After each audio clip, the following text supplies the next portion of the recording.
Relax, you'll be fine. I can't help it. I've never had to ask anyone for their daughter's hand in marriage before. It happens all the time. Not in your family. Daddy can be a bit of a grumblestick, but you'll find underneath all that gruffness lies an old softie. Your reassurances don't seem to be helping. You see, Anthony, your face. It's become quite mottled. My God.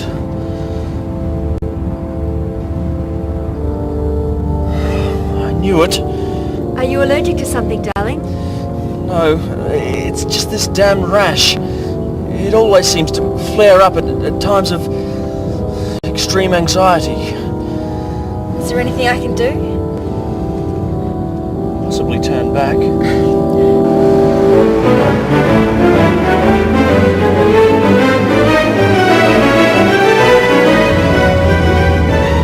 Oh good, we're here.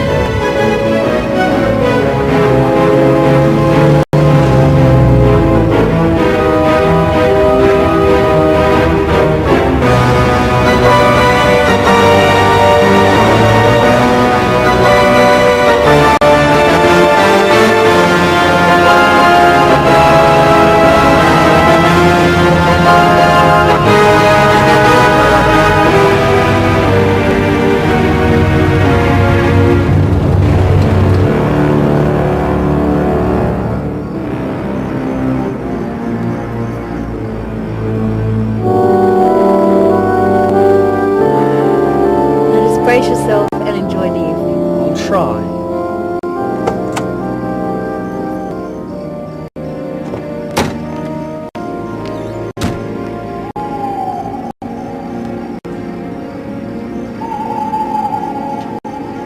I'm really looking forward to this.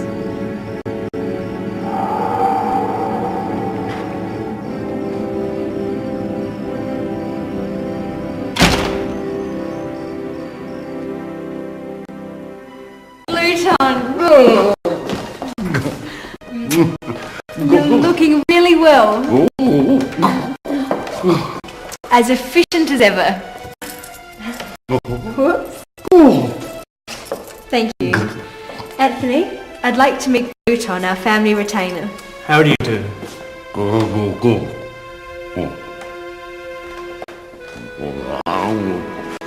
don't mind Gluton, he lost his tongue in a gardening accident. Susan!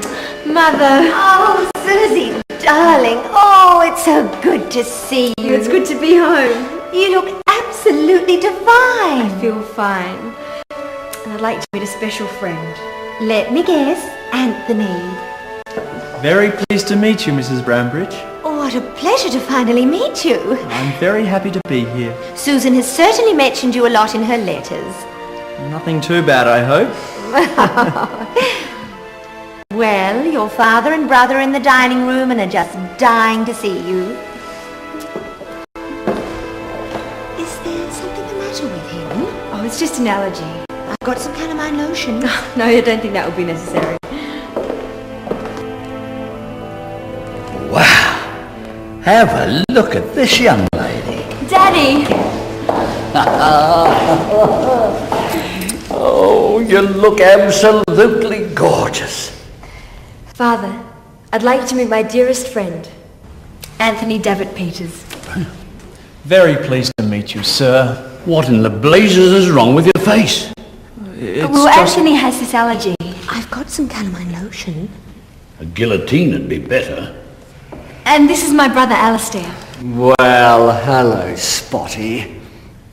Oh, don't mind me, I'm just being a bitch. Oh my, what lovely hands. Do you manicure them? Or were you lucky enough to be born with scrubby nails? Just lucky. Oh, Alistair, you really are too much.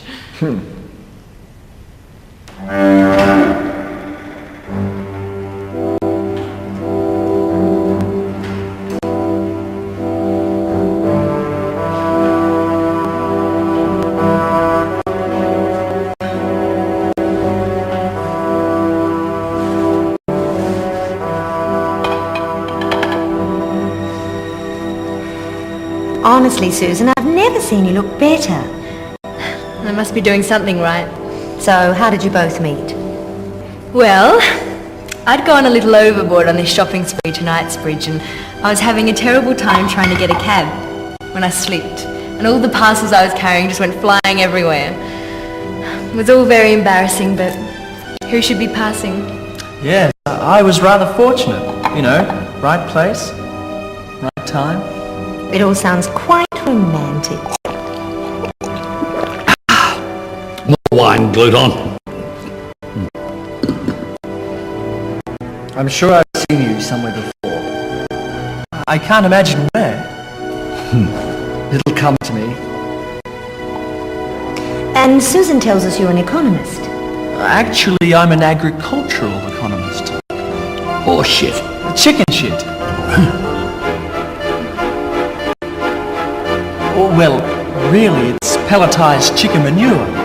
It's a process we're adopting, hopefully in an attempt to raise the income of primary producers in the long term. My, that sounds exciting.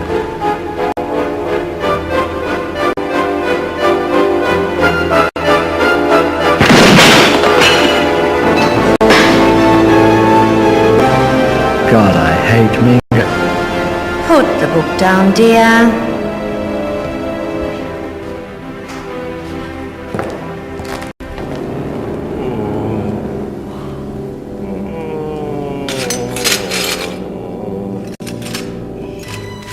I've never yet met an economist that could run a business. They've simply got no bloody idea of the practicalities of running a business.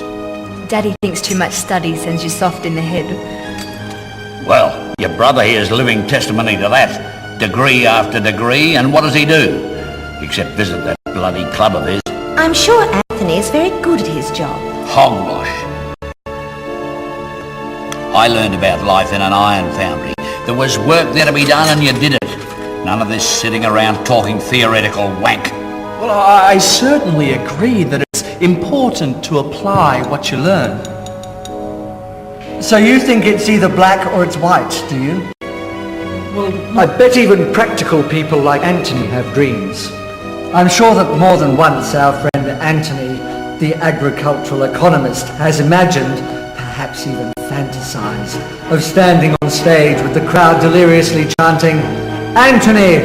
Anthony!" at the annual chicken cook convention, holding trophy aloft looking absolutely delicious in a sheer pair of leotards and red and white rooster suit as he entertained his legion of followers after being named Bird Brain of the Year.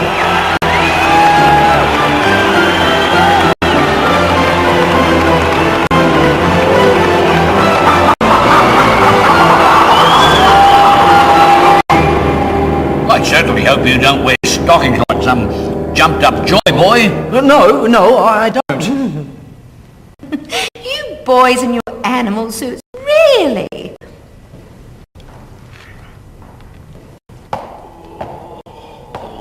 Gluton? You've missed some.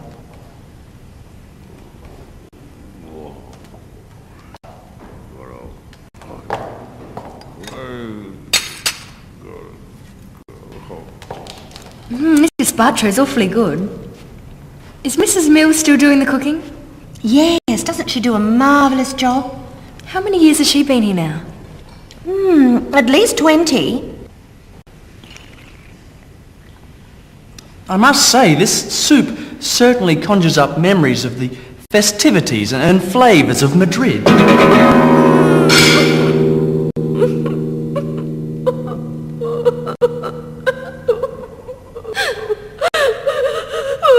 Oh my God. Oh, good. Now you've done it. Pardon? Is there something the matter?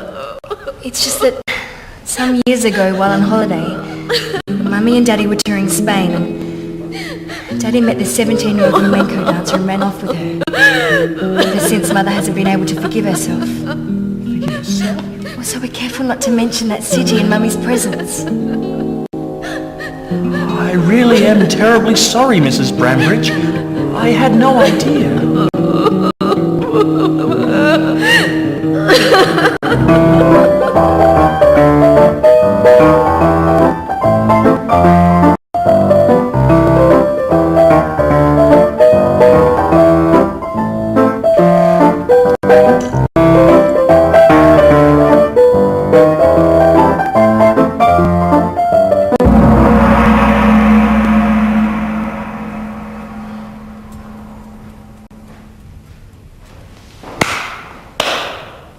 Bravo, Gluton. Do you think that after dinner you could regale us with an a cappella version of the Hallelujah chorus? Alistair? Well, just promise me you'll think about it. Watch your tongue, boy. I will if Gluton will. Don't push it. You just can't help yourself. Oh, yes, I can.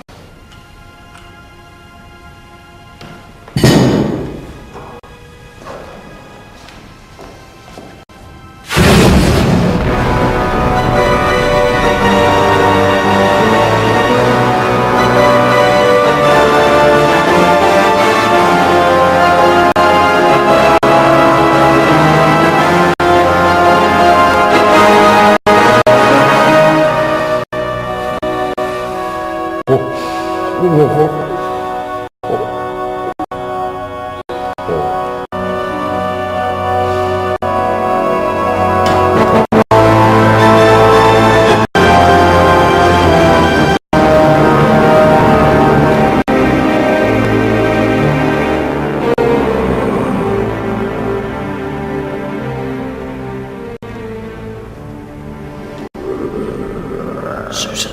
What's wrong, darling? Well, without wishing to offend Mrs. Mills. What's the matter with you, boy? That's prime-eyed fillet under there. I know. Of course, the meat. You're not some sort of a veggie commo, are you? No. No, Anthony doesn't believe in eating red meat. He feels it contains too many toxins. And I, for one, think it's marvellous that he's so health conscious. His skin certainly shows the results. I knew it would come to me. The June issue of Freaks Galore. Now listen, you two, stop being so awful. Ignore them, darling. They're just being stupid. That's all part of the unique Brambridge sense of humour. Isn't that right, Mummy? I was quite a fine dancer when I was younger. Have some more wine, Mother.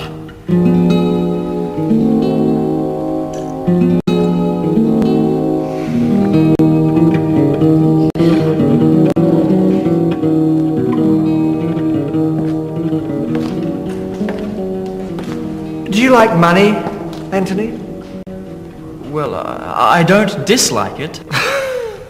What sort of a fool answer is that? Of course you like money. Everybody likes money. Anthony doesn't place too much store in wealth. Do you, dear? The man is a complete moron. Now, steady on. All I needed was a little more rhythm and encouragement with my dancing, and I could have gone anywhere. Look what you've bloody well done. I'm sorry. I honestly had no idea. Alistair, stop it.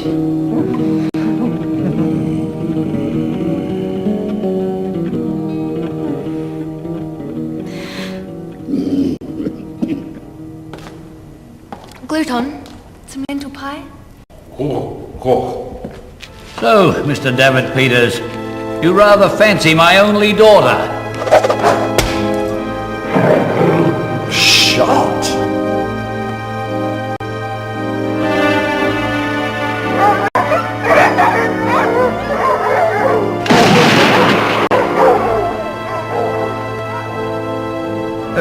Yes, I like.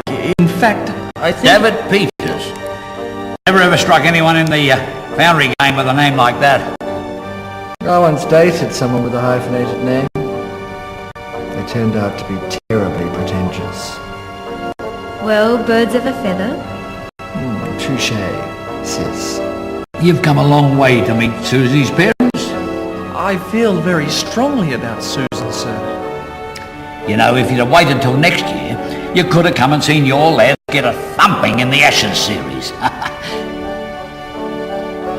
You do play sport, don't you? Yes, I'm rather keen on chess. Chess.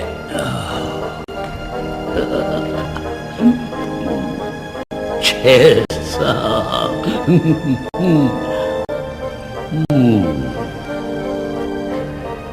Oh, you should see some of the cups Anthony's won. Oh, well, here's to Anthony. A true prawn in the game of life. To Anthony.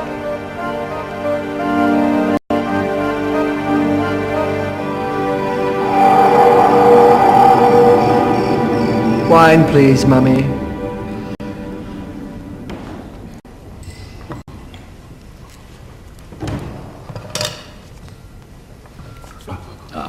And the usual.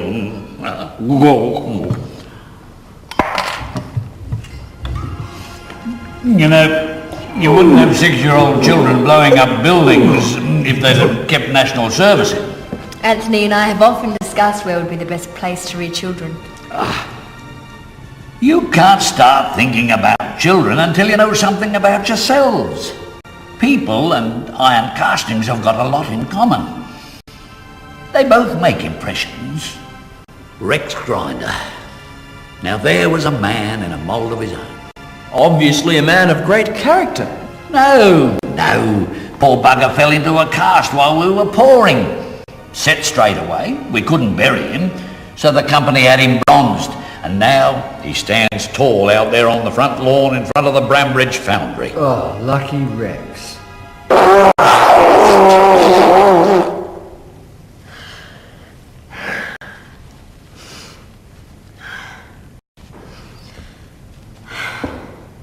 When I was your age, I was a vice president in charge of 80 men. You must have achieved a lot at a young age. Daddy never actually went into the factory.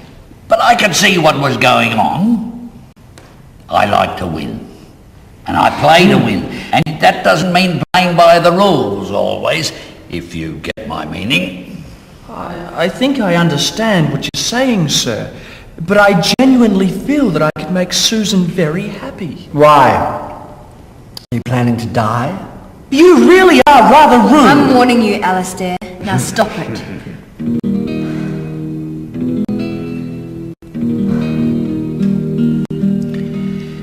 Today's generation just don't know the meaning of the word commitment. Anthony is very committed to his job. Balls! Commitment is going on when there's nothing left, when everything is spent. You're kicking against the wind in the last quarter. You're 3 goals down and you've only got 15 fit men. I feel up to it.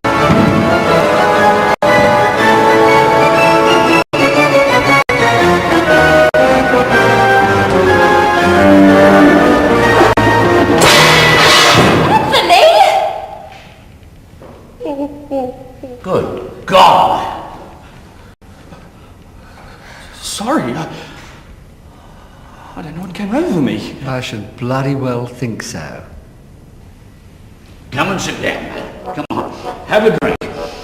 We all have these little nervous outbursts. Thank you, sir.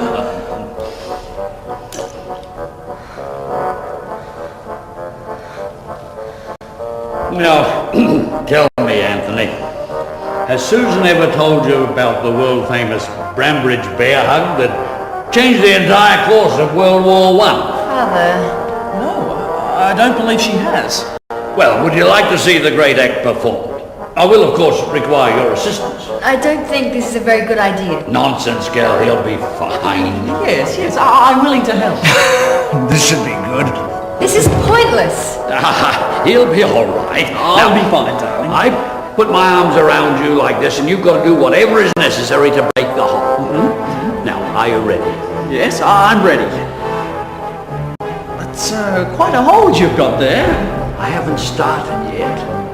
Could have fooled me.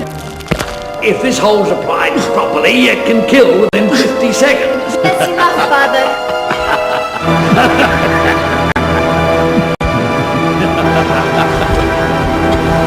Can kill in 50 seconds.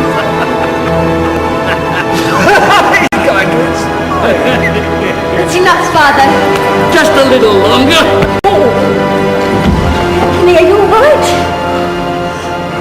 You two are monsters. Oh, now there's no need to be like that, Susie. Not a bad hole, eh? You two sicken me. She's got quite a temper when she's riled.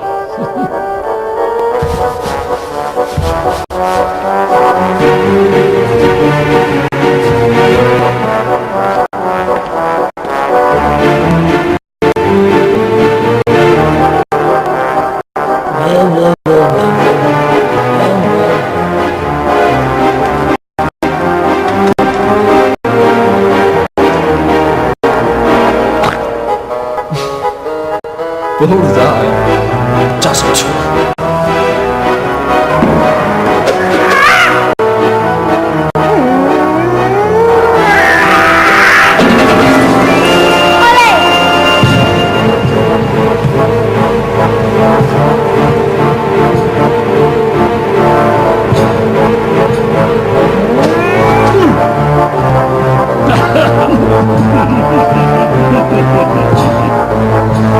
Hate you all. Susan, darling. Leave me alone.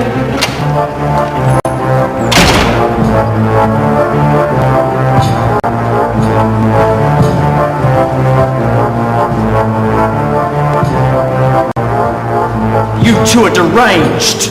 We don't throw spears at butlers. Go home, Englishman. You don't belong here. Thank God for that. Yes, tick off.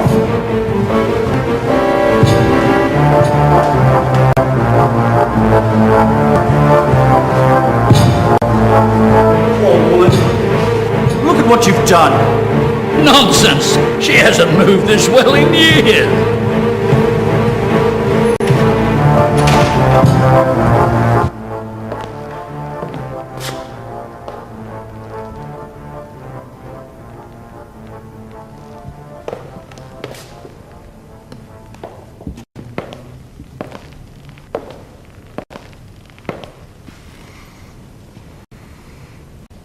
I don't think we'll be seeing him again. Well, I told the idiot the rules, but he turned out to be almost as spineless as you are. Quite.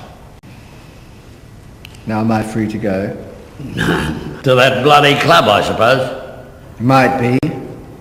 Well, give that slimy, queer Dudley a big Brambridge bear hug from me. One of these days, Father. Don't kid yourself, sonny.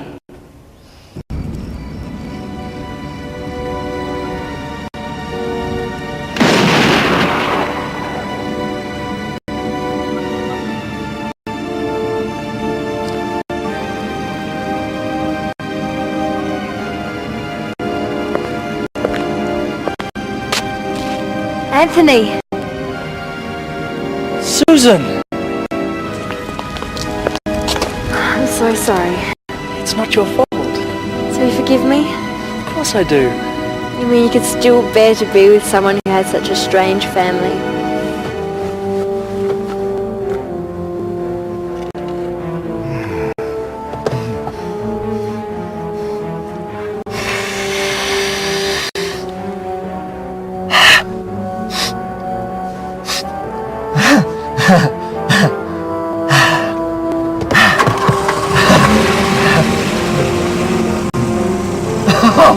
It's my mate Anthony. He just doesn't get the message. Anthony! It's that damn idiot brother again.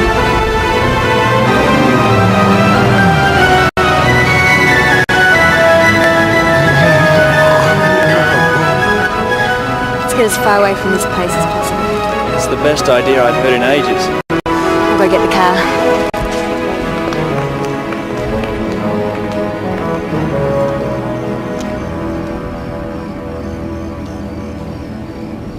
House.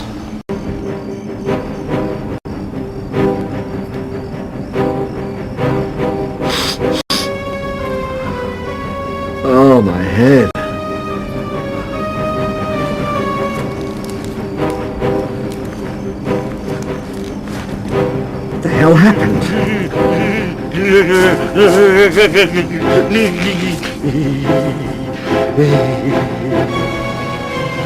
Gluton, you cretin! Untie me immediately! I'm warning you. This will be your job. Don't try anything smart. I'm being serious now. Look, I don't know what you're up to, but enough is enough. Gluton, you don't still hold a grudge, do you? I mean, I was just a little boy.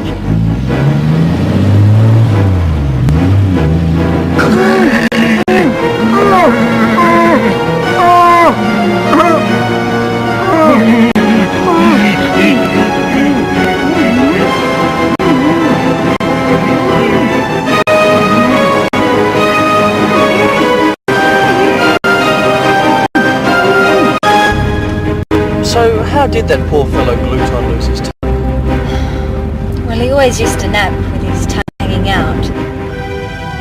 Many years ago, Gluton was having a wonderful afternoon nap when that sneaky little Alistair crept up, grabbed Gluton's favourite pair of pruners, and lopped off his tongue. How awful! Charming little boy.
Thanks to Matt Jenkins.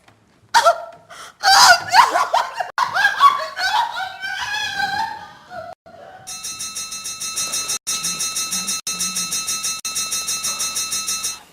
Regrettably, Miss Nature, the old common has been a source of considerable distress. Councillor Ada unfortunately caught the former mayor, Jenkins, exposing his mandate, and Councillor Timmy here, bless his soul, had his skull crushed by a falling piece of satellite. But he's all right now, aren't you, Timmy?